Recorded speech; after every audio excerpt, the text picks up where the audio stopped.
Hi everyone, hope you're doing well. Welcome back to another episode of Blockchain and Beyond. As always, I'm your host Farzan. On today's episode, we're going to be discussing smart contracts and decentralized applications. These are some of the key functionalities of a lot of new blockchain projects, and they enable a lot of functionality which can make our lives much easier. So we'll start off with smart contracts. Smart contracts are quite similar to contracts we see in real life, such as employment contracts or rental agreements. They outline a number of parties, a series of clauses, and the outcomes when certain criteria are met. Smart contracts, on the other hand, are pieces of code which function as programs that are stored on the blockchain and run when predefined conditions are fulfilled. Typically, they are used to implement agreements among participants, giving them immediate outcomes without wastage of time or involvement of a third party or middleman. Smart contracts can also streamline multi-step procedures by continuing workflows when conditions are met. Smart contracts follow programming concepts like if and when. So if a condition is met, do something, or when something happens, do another task. These are written into the smart contracts code, and once verified, a number of member computers actually executes these tasks. These tasks may include transactions between parties, sending update notifications, or even the creation of digital assets. When the process is completed, the blockchain is immediately updated with the new information. Moving on to decentralized applications, or dApps for short, are the part of the software that interacts with the blockchain, and smart contracts sit between the dApp and the blockchain to operate as the logic. The user interface of dApps is identical to any other typical website or mobile application. A decentralized application's front end is built to represent what the user will see, and the back end is built for all of the logic. This logic is defined by one or more smart contracts communicating with the underlying blockchain. In other words, a dApp is a blockchain-enabled website where the smart contracts allows it to connect to the blockchain. Here we can draw comparisons between traditional applications which we use in our day-to-day lives, such as Google, Uber, or Netflix. Traditional web applications use HTML, CSS, and JavaScript to create a front-end web page, and it will also need to grab details from a database by utilizing an API. An API stands for Application Programming Interface and outlines a standard way of retrieving information. For example, when you go to YouTube, the page will call an API to grab the latest videos and display them on the page. We can think of a website as the front end, which interacts with the API, which interacts as the database. And that's where a decentralized application is similar to a web application. The front end uses the exact same technology to create the page. The one critical difference is that instead of an API connecting to the database, we have a smart contract connecting to a blockchain. So we have the front end, which interacts with a smart contract, and the smart contract, which interacts with the blockchain, creating the application as a whole. And although they share some similarities, there's quite a lot of differences in how these applications are actually developed. So with decentralized application development, the level of rigor by which the code is scrutinized before it is pushed to production is much higher compared to traditional app development. You could say that decentralized app development is a bit more like hardware development than software development in that respect. In hardware development, you need a lot of testing and prototyping to be done before the product is offered to the public. A hardware recall costs a lot of money, takes a long time to fix, and tarnishes the reputation of the manufacturer. Likewise, in decentralized application development, a smart contract cannot be easily changed once it is launched to the blockchain, and a bug in the smart contract can result in the loss of users' funds and tarnishes the reputation of the dApp developers. On the other hand, traditional dApp development tends to emphasize fast iterative cycles as a best practice.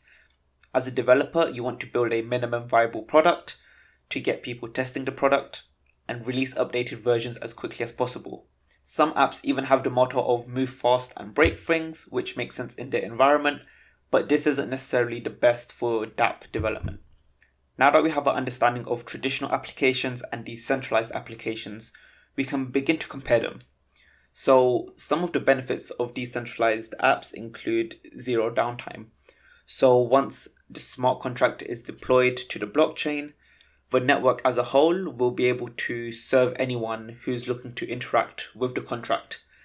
This functions, I guess, as a security and quality of life feature, as malicious actors cannot launch an attack targeted towards the individual application in hopes to bring it down or make others unable to use it. dApps also have a benefit of privacy. You don't need to provide real-world identities to develop or interact with a decentralized application. We've seen this in projects like PancakeSwap, where all of the developers have anonymous identities, but also as a user, all you need is a wallet address and you're able to interact with the application like normal. dApps are also resistant to censorship. No single entity on the network can block a user from deploying an application or reading data from the blockchain. Whereas with centralized services, your account may be banned or you may otherwise be restricted from accessing the service. Decentralized applications also have complete data integrity, so the data which is stored on the blockchain as a result of these smart contracts is immutable, so an entire history of the application or the users which interacted with it are readily available. And finally, smart contracts have verifiable behavior. So smart contracts can be analyzed and are guaranteed to execute in predictable ways without the need to trust a central authority. And this is not true in traditional models. For example, when we use online banking systems, we must trust that the financial institute does not tamper with our records or gets hacked and loses our information. Now onto some of the drawbacks of decentralized app development. So the big one is maintenance. So decentralized apps can be harder to maintain because the code and the data published to the blockchain is harder to modify. It's also hard for developers to make updates to their applications or any of the data which they use once it is deployed. Even if bugs or security risks are identified, it can still take some time for these to actually be patched. The next drawback is network congestion. When one decentralized application uses too many resources, on some blockchains, the entire network will get backed up, meaning that transactions will be waiting to be approved. However, this is something which is down to individual blockchains, and some blockchains will be able to support extensive dApp usage within their networks. And now this final point, it's less of a technical point, but it's still quite important. The user experience is a lot more difficult to get right with a decentralized application. This is mostly because the average end user may find it difficult to set up the tools that they need, such as a wallet, or they may have difficulties in finding ways to keep it secure. So they may overall just find it difficult to interact with the blockchain in a way that they are comfortable. And this is something which will naturally develop over time. As decentralized applications become more developed, people will create ways of making it easier for the end users to interact with their products. And that covers most of what I wanted to discuss today. Personally, I think decentralized applications are the future of blockchain technology.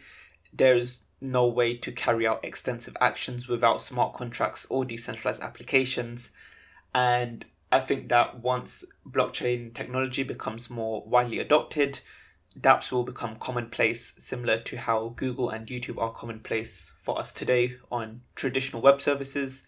Decentralized applications such as PancakeSwap, for example, may become commonplace for the everyday user.